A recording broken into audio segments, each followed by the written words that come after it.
Welcome to Barnstable Today. I'm Nick Cortez. And I'm Kevin Friel. We'd like to remind you right at the top that the meetings we cover are available on demand at the town's website. Log on at www.town.barnstable.ma.us. The Barnstable School Committee's agenda on Tuesday night was a busy one. In fact, we're going to need 2 episodes to bring you all the highlights. Today, though, we begin with an inspiring story of persistence. Over the past 4 years, Osterville resident Tom Fredrickson has been working to create a mentoring program that would pair students with older residents to serve as companions and role models. And it looks like Fredrickson's idea will soon become a reality. For Patty and I, this goes back 4 years, I think. Isn't that a fair statement? And here with me is Sonia Schoening. She's the executive director of Big Brothers and Big Sisters. But just in a minute, I'd like to tell you, at least from my point of view and many point of view, why this is important. I should report to you that we've already recruited 14 mentors, and we have 35 highly interested people. And so to our initial goal of having 50 in the spring to start this program, I think we have a pretty good shot at doing that. We're about halfway through our presentations, and we've made 19 to date, and I think it's starting to build a little bit. Our town has certain demographics associated with it. One of them is 1 out of every 4 students in our system comes from a single-parent home.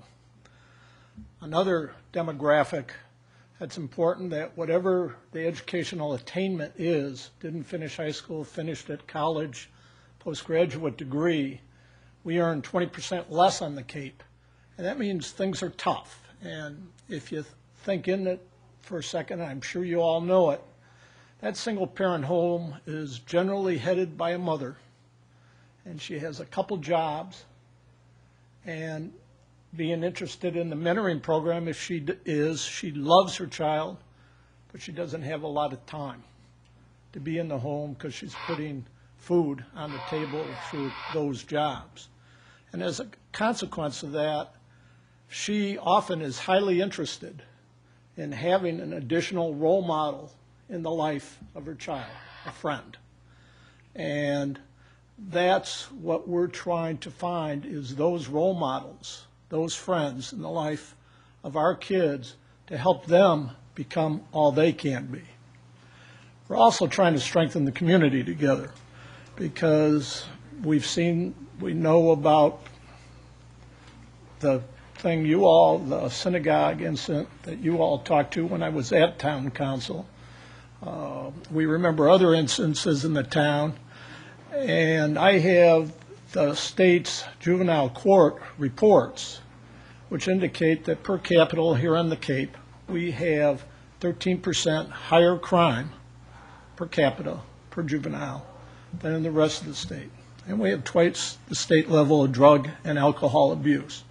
So as we introduce an additional role model over the next years into the life of our children, we can intercept that young person that are 7 and 8 and 9 and 10 and 11 years of age, so they won't join that statistic, that abuse. And that's why it's all about the kids, but it's also about our community and strengthening it.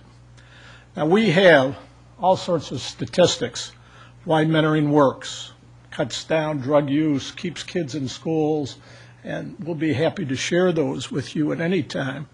But I think the reason I'm here and the reason I engaged Patty so long ago is because I'm a product of a big brother, and I'm a big brother now.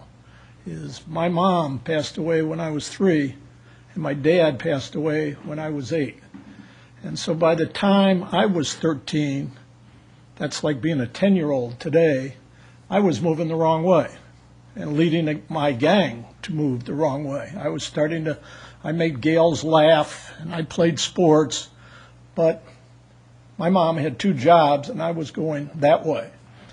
And my 7th grade teacher, Mrs. Wohl, had me in detention after school one day.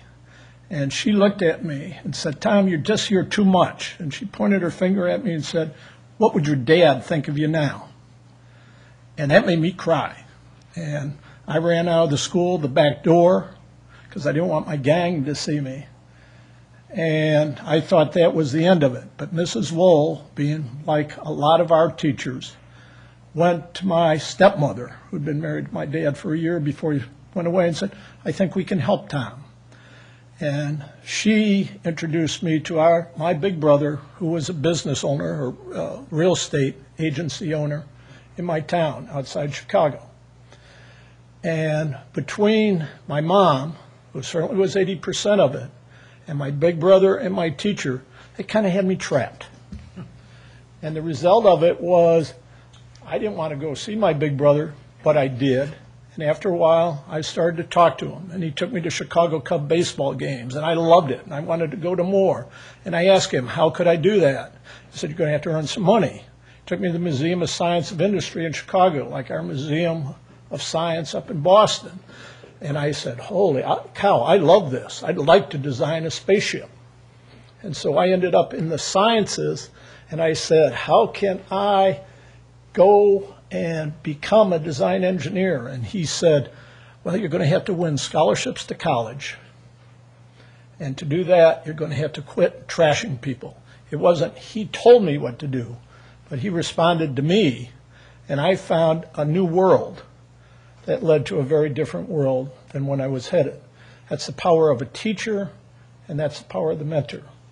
And that's what we want to create together with your support. Later, high school athletic director Steve Francis reported to the committee on the numerous successes of the fall sports season at BHS. We had about 475 student athletes participate this fall, of which 15% were 8th graders. And this was a new experiment, as you're well aware. And it went very well. I did a study, and I did a questionnaire, compiled a lot of different data and information from the participants and also the coaches. And it seemed the only negative that I could find in any of the papers were some of the 8th graders took exception to being told they couldn't go to Mr. Donut across the street before practice. So that was the worst of the comments, and most of the comments were very similar, that the older athletes befriended them and they felt a part of the team. So I can tell you that it is working, and working very, very well. The 8th graders are thriving in the program. As Marie had said, we had a lot of success. I had to write them down because we had so many league championships. That's a good problem to have. Boys cross country, coached by Steve Moynihan. Girls cross country, which went undefeated, 9-0, coached by Keith Caldwell. Field hockey, coached by Bess Doherty. Football, coached by Doug Crook. Boys golf, coached by Mark Titus. And volleyball, of course, coached by legendary Tom Turco. Those are the league championships, 6 of them. The cheerleaders won the ACL Open Championship, and the golf team finished 4th in the Division I state championship. And it's just been a terrific season. The kids, I've never seen a better group of kids at Barnstable High School. They're the kind of kids that would, if they're doing one sport, they'll go cheer on another. In fact, that happened. The whole football team, the entire team came to a playoff field hockey game, and for about 15 minutes we're cheering our kids on. It gave them the biggest lift you could imagine. And there's a reciprocity that's happening. Different athletes are showing up at their friends' sports and cheering them on, and face painting and all the fun things that go along with spirit. At the meeting, the school committee also elected new officers for the coming year. Patrick Murphy was named president, and Francis McDonald will serve as vice president. On the meeting scene, there's just one left for the week. The town council meets early tonight at 5 p.m. in the Selectmen's conference room. That's all the time we have. We'll bring you more from this meeting on Friday's episode. For Kevin Friel, I'm Nick Cortez. We'll see you next time on Barnstable Today.